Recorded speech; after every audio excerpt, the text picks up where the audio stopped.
400,000 ብር ልክልለት ዱባይ ይመጣሉ ምናምን ብሎኛል ነበረ። ከዛን ጠዋት ላይ አነጋግረው ስገባ ብሎኩን አየሁ።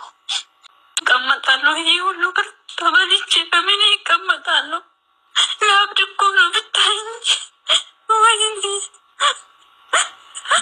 ሾፈለሽ እንዳንቺ አገባሻለሁ ብሎሽ ነው 300,000 ብር ከፍለሽ ያመጣሽው? እኔ ሳታለቅሽ አውሪ። አሁን ወደዛ እንዳትነፋረቂ። ምን ነው ሸዋ 400,000 ብር ለምትወደው ለምታፈቅረው ለጓደኛዋ ልካ ወደ ዱባይ ለማንጣት ብሩን እንዳስገባችለት ልጁ በብሩ እንደገባለት ብሎክ አረጋት። እኔ እየተረዳሁትና እየገባኛለሁ። ምንም ያህል ብትወዱት፣ ምንም ያህል ብታፈቅሩት፣ ምንም ያህል ቢወዳችሁ ቢያፈቅራችሁ የእናንተን ልብ ከመስበር ወደ ኋላ አይልም። ፈጣሪ ብሎክ ያርጋችሁ እንጂ የሰው ልጅ ብሎክ ቢያረጋችሁ ፍጹም ሰው ነው፣ ምንም አይደለም። የአላህ በር ብቻ ይዘጋባችሁ። አሰላሙ አለይኩም ወራህመቱላሂ ወበረካቱ። ሰላም ቤተሰቦቼ እንዴት ናችሁልኝ? ሁላችሁንም ሰላም ብያለሁ። ይህን ቪዲዮ ላይክ ሼር አድርጉልኝ። ይድረስ ለእህቶቼ አረብ ሀገር ለምትሰሪ እህቴ፣ ለተላላዋ እህቴ እባክሽን ይሄን ቪዲዮ አዳምጪ፣ ይጠቅምሽ። አንቺ ውዷ እህቴ ምንሽ ነው የታመምሽው? እንደው በጉልበታችሁ አምላክ አረብ ሀገር ላይ የምትሰሩ እህቶቼ፣ አረብ ቤት የምትሰሩ እህቶቼ እንደው በፈጠራችሁ በምታምኑት እምነት ይጃችኋለሁ። ይህን ቪዲዮ አዳምጡት እስከ መጨረሻው፣ ይጠቅማችኋል። አረብ ሀገር ረጅም ሰዓት ስለፈኑራ ደክሟት ማረፍ እየፈለገች ነገር ግን 400,000 ብር ለምትወደው ለሚወዳት ጓደኛዋ አሳልፋ ሰጥታ ብሩን እንደላከችለት ብሎክ አረገኛለች። እንዴት ብሎክ ያረግሽ? ለፍታ ደክማ ሰርታ ማረፍ እየፈለገች አንድ ቀን ባረፍ እያለ እርፈት እየናፈቃት አሳልፋ የለፋችበትን ለወንድ ሰጥታ ዛሬ ብሬን እንደላኩለት ብሎክ አድርጎ ይጠፋ። ምን ልሁን? ምን ይብቃኝ? ማሪ ብሩን ሳትልኪለት ለራስሽ መጀመሪያ አንቺ ወንድ ልጅ ካንቺ ብር ከጠየቀ ህይወት እንደማይፈልግ ካንቺ ጋር አብሮ መኖር እንደማይፈልግ በጣም ታውቂያለሽ።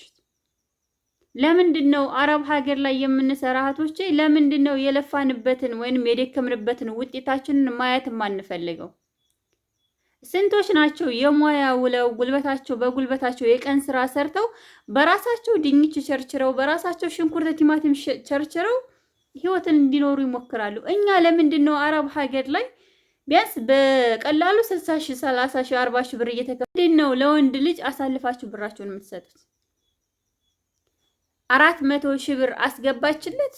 400,000 ብሩን ተቀብሎ ልጅቷን ብሎክ አረጋት።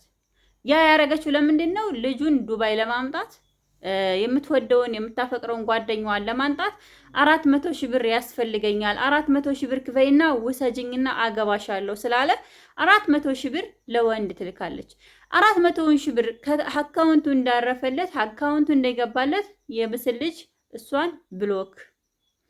እሷ ዛሬ ሶሻል ሚዲያ ላይ ወጣ ለቅሶ ማለት ማን አስገደደን? እንደው በጉልበታችሁ አምላክ በፈጠራችሁ እውነት ለመናገር በራሳችሁ አትቀልዱ። ዛሬ ብዙዎች የራሳቸውን ስራ ከፍተው የሚኖሩት ልክ እንዳንቺና እንደኔ አረብ ሀገር ሆነው ነው። እኔና አንቺ ደግሞ ያለን ገንዘብ አሳልፈን ለጥላት ሰተነ እርስ በርሳችን ማንተዛዘን ሰዎች አሳልፋችሁ ለወንድ ይህን 400,000 ብር ተቀብሎ ሌላ ሴት ቢያገባበትስ? ሌላ ሴት ጋር ህይወት እየኖረ ቢሆንስ?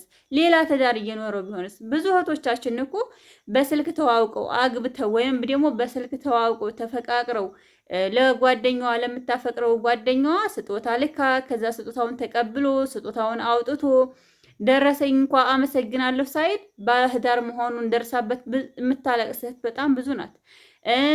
ይሆነኛል ብላ ቤት ስራ ብላ ብር ልካ ቦታ ግዛ ብላ መኪና ግዛ ብላ ልካ ዛሬ ብዙዎች እያለቀሱ ይህን እየሰማነ ለምንድነው ታዲያኛ እንደው በቃ የሆነ ማሰቢያችንን የምንሸጠው? ማለት ለምንድነው ለራሳችን የማናስበው? አረብ ሀገር እኮ በፈለግሽው ሰዓት ተኝተሽ በፈለግሽው ሰዓት አትነሽም። እነሱ በፈለጉበት ሰዓት ትነሻለሽ። እነሱ በፈለጉበት ሰዓት ተኛለሽ። እነሱ የፈቀዱትን ምግብ ትበያለሽ። አንቺ እንደፈለግሽ አትንቀሳቀሽም። ታዛዥ ነሽ። የታዛዥና የአዛዥ መብት አንድ አይደለም። እናንተ እስከ መቼ ድረስ ነው ራሳችሁን ታዛዥ የምታረጉት? እስከ መቼ ድረስ ነው የሰው ቤት ሰራተኛ የምትሆኑት? ለምንድነው እናንተ ብር ስጪ ብሎ የሚመጣን ወንድ ለምንድነው ፍቅረኛ የምታረጊው? አንቺ ልንገርሽ፣ የሰው ልጅ ስለወደደሽ ስለጠላሽ አይጎዳሽም፣ አይጠቅምሽም። የሚጠቅምሽ ፈጣሪ ነው። የፈጠረሽ ፈጣሪ እሱ ከወደደሽ እሱ ኸይር ነገር ላይ ከመራሽ ገንዘብሽን እሱ ከባረከልሽ ብትረጩ አያልቅም።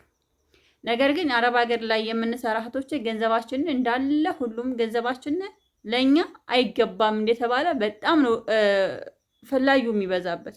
ላይ የምትሰሪ እህቴ ለራስሽ ተምረሽ፣ ለራስሽ ጠንክረሽ፣ ለራስሽ በርትተሽ፣ ለራስሽ ሰርተሽ ተለውጠሽ ሰውን ብትረጂ መልካም ነው።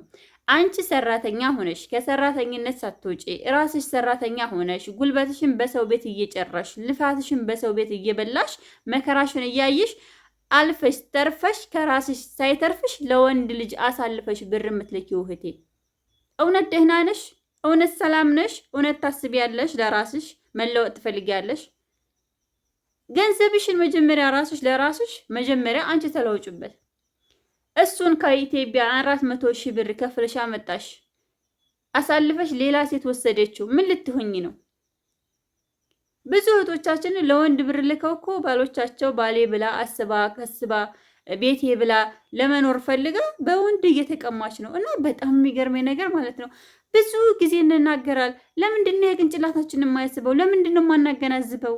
ለምንድን ነው እኔ የዛሬ ወር ደሞዜ ሲደርስ ምን ባረግባት ነው የምሻሻለው? ምን ብሰራባት ነው የምቀየረው? ምን ባረግ ነው? ሁልጊዜም ከአረብ ቤት አንድ አመታችንን ሳናስበው እንጨርሳል፣ ሁለተኛ አመታችንን ሳናስበው እንጨርሳል እያልን እድሜያችንን መጨረሻ አረብ ቤት በቃ ጭርስ አድርገን ስንመጣ ደግሞ ወይ ገንዘብ የለ፣ ወይ ጉልበት የለ፣ ወይ ጤና የለ። ለምንድን ነው ታዲያ እንደዚህ ተላላ የምትሆኑት? የገባለት እሱ ብሎክ ያረጋት እሷን ሳይሆን የሚፈልጋት ሲፈልገው የነበረው ገንዘቡን ነው። ብሩን ያገኘ ጊዜ ያው ትቷት ብሎክ አድርጎ ጠፋ። እመኑኝ ሰውን የሚከዳ ሰው የሰውን ገንዘብ ይዛችሁ የምትሄዱ ሰዎች ምንም ያህል ደስታ አታገኙ። ልትደሰቱበት የምትችሉት ለጥቂት ቀናት ብቻ ነው። የሰው ገንዘብ የትም አያደርሰንም። አይደለም የሰው ገንዘብ እኛ ለፍተን ደክመን የሰራኑ ገንዘብ ይህን ያህል የሚያብቃቃ አይደለም። የሰው ልጅ ገንዘብ ሲኖራችሁ ለሰዎች እንድትሰጡ፣ ምስኪኖችን እንዲታውበት፣ ድሃዎችን እንድንጠይቅበት፣ የታመመን እንድናስታክምበት ለራሳችን ብቻ አይደለም። ነገር ግን የሰውን ገንዘብ ይዛችሁ ስትሄዱ ደግሞ የሰውንም ገንዘብ ብቻ ሳይሆን ይዛችሁ ሄዳችሁት የሰውን ሕይወትም ጭምር ነው። ግን እኔ በጣም የሚገርመኝ ነገር አረብ ሀገር የምትሰሪው እህቴ ጉልበትሽ እባክሽ በጉልበትሽ አምላክ እንደው ልለምንሽ በጉልበትሽ አምላክ የለፋሽበትን ገንዘብ አይደለም ለባዳ ለቤተሰብ አትስጪው። ትዳርም ሆነ ፍቅረኛ በገንዘብ አይገዛም። እውነት ለመናገር እውነተኛ ፍቅር በገንዘብ አይገዛም። እውነተኛ ትዳር በገንዘብ አይገዛም። አዎ እኔ ካለኝ ባለቤትሽ ከሌለው በህይወትሽ አብሮ እየኖረ ብር ከሌለው አሳልፈሽ ትሰጪው ትችያለሽ። ነገር ግን ምንም አይነት አንቺ ለራስሽ መቋቋሚያ ሳይኖርሽ ገና እሱ መጥቶ እሱን አግብቼ እኖራለሁ እያልሽ ገንዘብሽን አሳልፈሽ ሰጥተሽ ምንም ሳትኖሪ ምንም ሳይኖርሽ እሱ ጥሎሽ ሄደ። የራስሽን ያጠራቀምሽውን ላብሽን ጠብ አድርገሽ የለፋሽበትን ገንዘብ እሱ ይዞ ሄደ። አንቺሳ እንደው ቀረሽ። እውነት እንደው ቀረሽ። ይሄ የ400 ሺህ ብር አረብ ሀገር ላይ እንዴት ሆነሽ እንዳገኘሽው በአንድም ቀን አገኙ፣ በአንድም ሰዓት አገኙ እንኳን የማይገኘውን ግን ለምንድን ነው ጉልበታችሁን የማታስታውሱት? ለምንድን ነው ልፋታችሁን የማታዳምጡት? ለምን ነው ድክመታችሁን የማታዩት?